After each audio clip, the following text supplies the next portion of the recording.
mabigat sa ating lahat. Kayo'y naririto dahil wala kayo doon. At dahil wala kayo doon, dito kayo ngayon. Kaya naman sigurado, panalangin nyo'y kanya nang tinugon.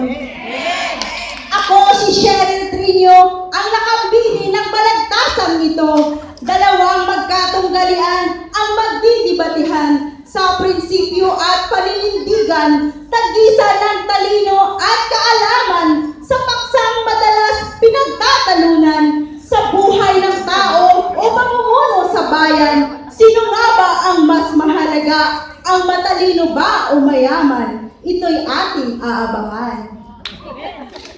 Dalawang pupunan ating kilalanin, sila'y akin nang tawagin. Mula sa aking kanan, magandang nilalang, may prinsipyo at panindigan, pinagpala sa katawan.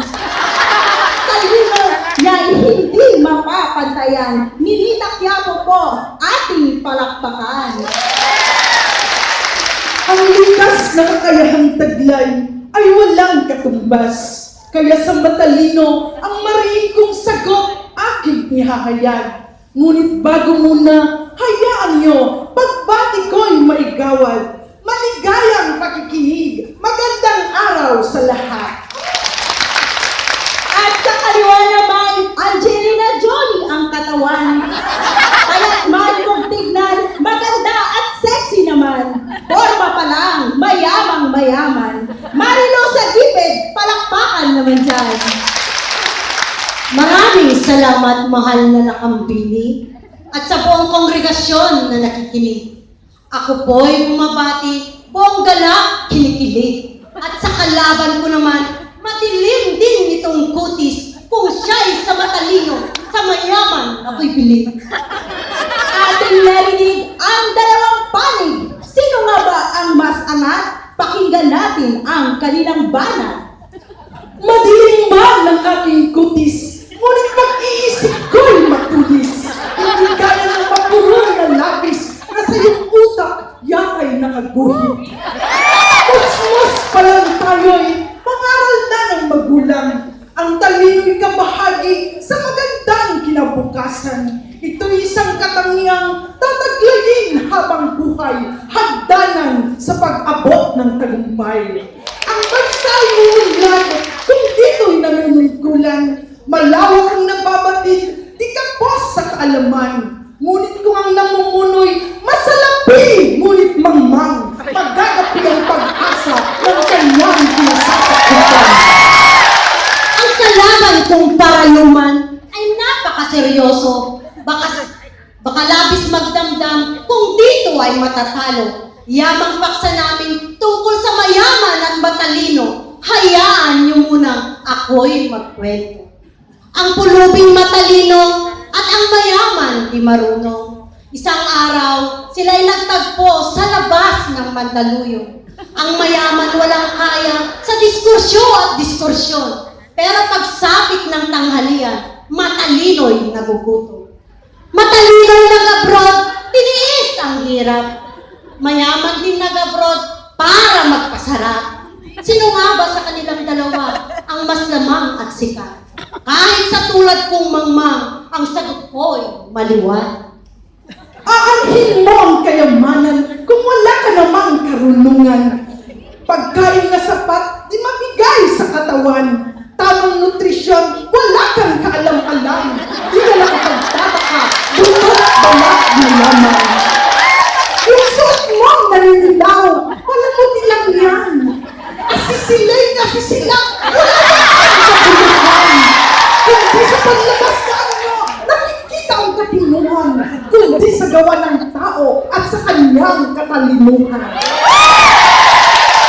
Ako yata ay naligaw sa labanang napasukan. Akala ko'y paksay sinong sikat hahangaan. Kayaman ay panlabas nga. Pero ang kalooban, hindi tayo ang hahatol sapagkat Diyos lang ang mayalang. Kamakmangan ng mayaman ang siya kong tinutukoy. Mahirap makaintindi, kalaban ko'y nagmamaktol. Matalino pa ng matching, pero nalilin lang din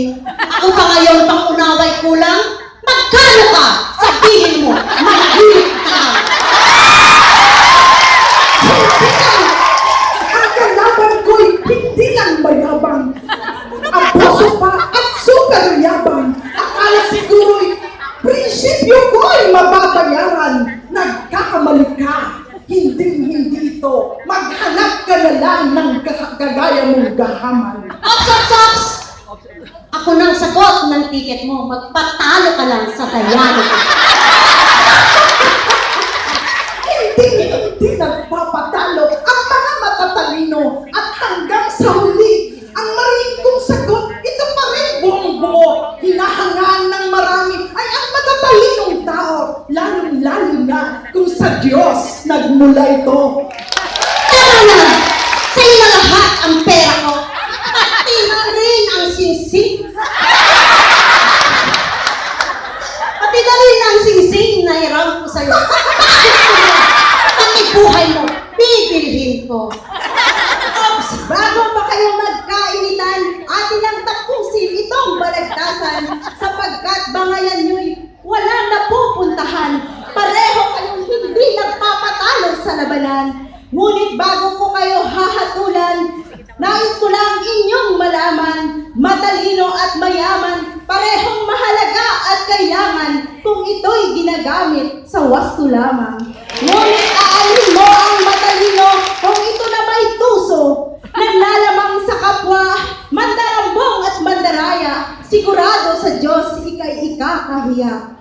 At aalhin mo naman ang mayaman kung matapobre naman, walang malasakit sa kapwa, halang ang kaluluwa. Kayamanan mo, sigurado sa Diyos, walang halaga. Dulong at talino, sa kanya'y nagmumula, pinagkakaloob niya ito bilang pagpapala. Mga kaibigan, kung nais niyong mga kaibigan, sa pag-unlad ng buhay niyo, kumapit kay Kristo, maglingkod ng tapat at totoo, mga salita niya'y ipasa sa buhay niyo. Magandang kinabukasan, pangako niya sa'yo, siksik, liglig at umaapaw, mga pagpapalang hindi mananakaw. Nilalaan niya sa'yo kung ika'y tapat, magbigay ng tithes mo. Hindi ka kukulangin dahil siya ang tanging yaman mo. At bilang nakambili dito, ito ang hatol ko dahil sa galing at lakas ng loob nyo, pareho kayong dalawang panalo. Ngunit masigit akong panalo dahil ako ang hurado dito.